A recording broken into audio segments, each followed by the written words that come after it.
Hi viewers, இன்னைக்கான வீடியோவில் என்ன நடக்குதுன்னு பார்க்குறதுக்கு முன்னாடி என்னோட சேனலை ஃபஸ்ட் டைம் பார்க்குறீங்கன்னா லைக் அண்ட் ஷேர் பண்ணுங்கள், மறக்காமல் கொஞ்சம் சப்போர்ட் பண்ணுங்கள். வாங்க வீடியோக்குள்ளே போகலாம். வீடியோ பார்த்தீங்கன்னா ரொம்பவே விறுவிறுப்பாக போயிட்டுருக்குன்னே சொல்லலாம். நம்ம அபிராமியோட சிலையை நல்லபடியாக திறந்தும் வச்சுட்டாங்க. ஆசிரமம் திறந்த சந்தோஷத்தில் கார்த்தி ரொம்பவே சந்தோஷமாக இருக்காங்கன்னே சொல்லலாம்.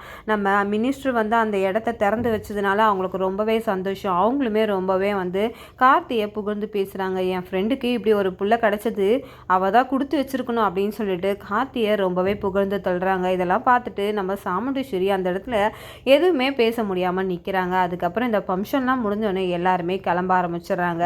நம்ம மினிஸ்டரமாவும் கிளம்ப ஆரம்பிச்சிடுறாங்க. ஒரு கட்டத்தில் நம்ம சாமுண்டீஸ்வரிக்கும் எப்போ போவோம் அப்படின்றக்கு மாதிரியே இருக்குது. நம்ம சாமுண்டீஸ்வரி அந்த இடத்த விட்டு கிளம்புறேன்னு சொல்லிட்டு கிளம்பிடுறாங்க. இந்த பக்கம் பார்த்தீங்கன்னா உடனே சந்திராவும் கிளம்புறாங்க. பின்னாடியே அவங்களுக்கு போட்ட அந்த சவால் ஞாபகமே இல்லாத கிளம்புறாங்க. அப்போ தான் மயில் கூப்பிட்றாங்க, சின்னத்தை எங்கே போகிறீங்க?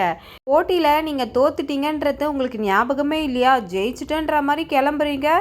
தயவு செஞ்சு நின்று இந்த ஆசிரமத்தை பெருக்கிட்டு தான் நீங்கள் போகணும் அப்படின்னு சொல்லிட்டு மயில் என்ன பண்ணுறாங்கன்னா நம்ம சந்திரகலா கிட்ட தொடப்பத்தை கொடுத்து நீங்கள் இந்த வேலையை பண்ணி தான் ஆகணும் அப்படின்னு சொல்லிட்டு சொல்கிறாங்க. நம்ம சந்திரகலாவில் அந்த இடத்துல ஒன்றுமே பேச முடியாமல், இருங்கடா உங்களை நான் பார்த்துக்கிறேன், ஒரு நாள் நீங்கள் என்கிட்ட தோற்று தான் போக போகிறீங்க, கூடிய சீக்கிரத்தில் அந்த வீட்டில் இருந்து உங்களை எல்லாரையும் வெளியே துரத்துறேன் நான் அப்படின்னு சொல்லிட்டு சந்திரகலா நம்ம மயில் கிட்ட சொல்லிட்டு இருக்காங்க. மயில் சொல்கிறாங்க, அதையும் பார்க்கலாம் அத்தை, எத்தனையோ வாட்டி நீங்கள் சவால் விடுறீங்க, எல்லாத்துலேயும் நீங்கள் தோற்று மொக்க தான் வாங்குறீங்க, இதுக்கப்புறம் நீங்கள் என்ன பிளான் போடுறீங்கன்றத நம்ம அதுக்கப்புறம் பார்த்துக்கலாம், இப்போது ஆக வேண்டிய வேலையை பாருங்க அத்தை அப்படின்னு சொல்லிட்டு நம்ம மயில் சொல்கிறாங்க.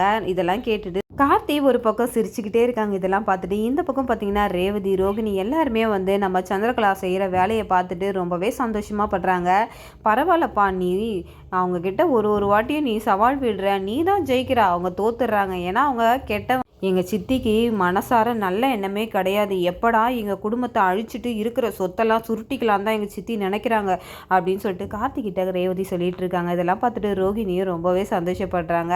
இந்த பக்கம் பார்த்திங்கன்னா நம்ம சிவனாண்டியும் முத்துவேலும் இதை பார்த்துட்டு ரொம்பவே கஷ்டப்படுறாங்க. என்ன அவனே மருமகளை இந்த மாதிரி வேலை வாங்கிட்டு இருக்கான், இதெல்லாம் நல்லா இருக்கா, நம்மளுக்கு இதெல்லாம் பார்த்துட்டு நம்ம சும்மா இருக்கோமேச்சா அப்படின்னு சொல்லிட்டு ரொம்பவே வேதனைப்பட்டுட்டு இருக்காரு முத்துவேலு. இந்த பக்கம் சிவனாண்டி, ஆமாம் என் பொண்டாட்டியை என்ன மாதிரிலாம் கஷ்டப்பட்டுட்டு இருக்கான் பாருங்க, ஏற்கனவே என் பொண்டாட்டியை கட்டி வச்சு பைத்தியம் சொல்லிட்டு இருக்கிறவங்க முன்னாடி சாட்டை அடி அடித்தான், இப்போ இவளை பெருக்க விட்டு இந்த மாதிரி வேடிக்கை பார்த்துட்டு இருக்கான், இவனை என்ன பண்ணுறதுனே தெரியல சித்தப்பா, இதுக்கு மேலே இவனை நான் சும்மாவே விட மாட்டேன், இதுக்கு மேலே என் பொண்டாட்டியை ஏதாவது கஷ்டப்படுத்தினானா இவனை நான் என்ன வேணா பண்ணுவேன் அப்படின்னு சொல்லிட்டு ஒரு பக்கம் நம்ம சிவனாண்டி ஒரு பக்கம் கத்திக்கிட்டு இருக்காங்க. இந்த பக்கம்லாம் இதெல்லாம் பார்த்துட்டு நம்ம சந்திரகலாவும் ரொம்பவே எரிச்சலாயிடுறாங்க. என்ன பண்ணுறதுன்னு தெரியாமல் ஒரு பக்கம் சிவனாண்டி கிட்ட சொல்கிறாங்க, போதுமா, இதை தானே எதிர்பார்த்தீங்க, செய்கிற வேலையை நீங்கள் ஒழுங்காக செஞ்சீங்கன்னா நான் ஏன் இந்த மாதிரி அவஸ்தைப்படுறேன், எப்போ பார்த்தாலுமே இவனுங்க என்னை வச்சு செய்கிறானுங்க. சந்திரகலா சிவனாண்டி கிட்டே சொல்கிறாங்க, இதுக்கு மேலே இவனுங்களை விடவே கூடாது, நம்ம இந்த வாட்டி போடுற பிளான் நம்ம பக்காவாக போடணும் அப்படின்னு சொல்லிட்டு ஒரு பக்கம் யோசிச்சுக்கிட்டே இருக்காங்க. சிவனாண்டியும், ஆமாம் சந்திரா, இனிமேல் இவனுங்களை விட்டால் நம்மளை என்ன வேணாலும் பண்ணுவானுங்க இவனுங்க, அதனால் இனிமேல் போடுற திட்டத்தை நம்ம கரெக்டாக போடணும் அப்படின்னு சொல்லும் போது, ஆமாம் ஒவ்வொரு வாட்டி நீ இப்படி தான் சொல்லிட்டு இருக்க உன் பொண்டாட்டிக்கிட்ட, ஆனால் நீ எங்கே அதை ஒழுங்காக போடுற மாதிரி தெரியுதுன்னு சொல்லிட்டு முத்துவேலும் அந்த இடத்துல நம்ம சிவனாண்டியை மொக்க பண்ணிடுறாங்க.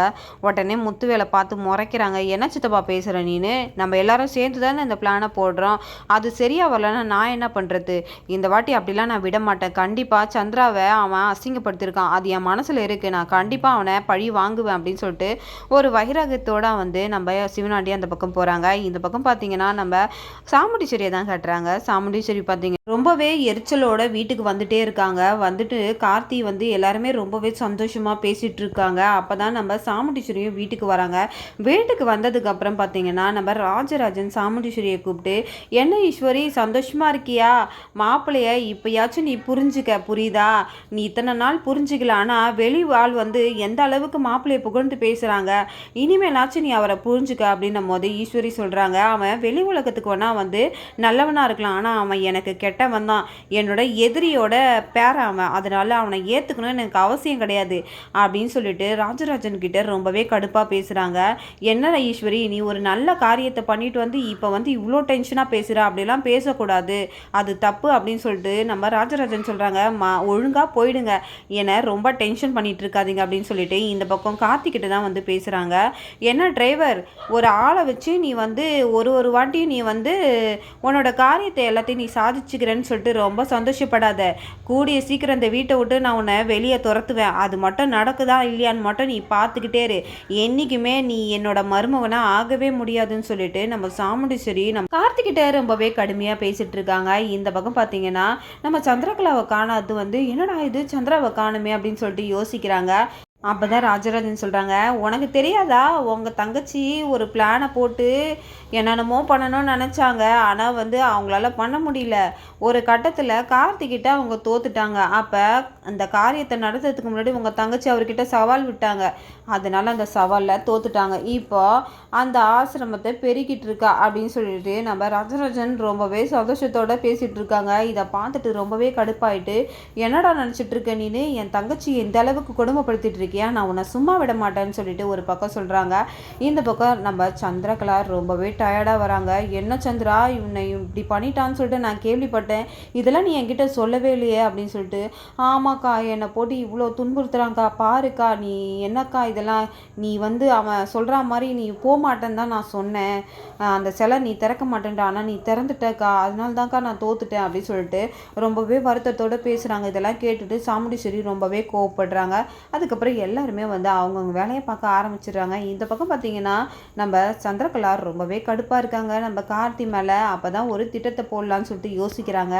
என்ன பண்ணான்னு யோசிக்கும் போது தான் நம்ம ஜாக் வந்து அந்த சைடில் கிராஸ் ஆகுறாங்க. அப்போ தான் யோசிக்கிறாங்க, இவனை வச்சு அந்த ரேவதியை மடக்கணும், அப்போ தான் கண்டிப்பாக வந்து இவனை வீட்டை விட்டு தடுத்த முடியும் அப்படின்னு சொல்லிட்டு ஜாக்கை வச்சு ஒரு பிளானை போடுறதுக்காக யோசிக்கிறாங்க. அப்போ தான் வந்து ஜாக்கு கிட்ட போய் பேசுகிறாங்க, நீ வந்து இந்த மாதிரி நான் சொல்கிறத நீ செஞ்சுனா கண்டிப்பாக ரேவதி உனக்கு தான் அப்படின்னு சொல்கிறாங்க. உடனே ஜாக்கும் வந்து ரேவதி கிடச்சா எனக்கு போதும், நீங்கள் என்ன சொன்னாலும் நான் செய்வேன், நீங்கள் என்ன சொல்கிறீங்களோ அதை சொல்லுங்கள், நான் செய்கிறேன் கண்டிப்பாக அப்படின்னு சொல்லிட்டு நம்ம ஜாக்கும் வந்து நம்ம சந்திரா கூட இணைஞ்சிட்றாங்கன்னே சொல்லலாம். இந்த பக்கம் சிவனாண்டியும் ஒரு திட்டத்தை போட்டுட்ருக்காங்க, இந்த பக்கம் ஜாக் போட்டுட்ருக்காங்க. நம்ம கார்த்தியை வீட்டை விட்டு தடுத்ததுக்காக இவங்கெல்லாம் சேர்ந்து ஒரு பிளானை போட்டுட்ருக்காங்க. கண்டிப்பாக வந்து நம்ம கார்த்தி வீட்டை விட்டு வெளியில் போக மாட்டாங்க. நம்ம சந்திராவோட முழு சுயரூபத்தை வந்து நம்ம சாமுண்டீஸ்வரிக்கு நம்ம கார்த்தி வந்து சீக்கிரத்தில் வந்து நிரூபிப்பாங்க. அப்போ என்ன நடக்குது நம்ம கூடி சீக்கிரத்தில் பார்க்குறதுக்கு முன்னாடி என்னோட ரிவ்யூ உங்களுக்கு பிடிச்சிருந்தா மறக்காமல் உங்களோட கமெண்ட்களை என்னோட கமெண்ட் பாக்ஸில் தெரிவிங்க. அப்படியே வீடியோ பார்த்துட்ருக்கீங்க எல்லாருமே என்னோட சேனலுக்கு சப்போர்ட் பண்ணுங்கள். தேங்க்யூ.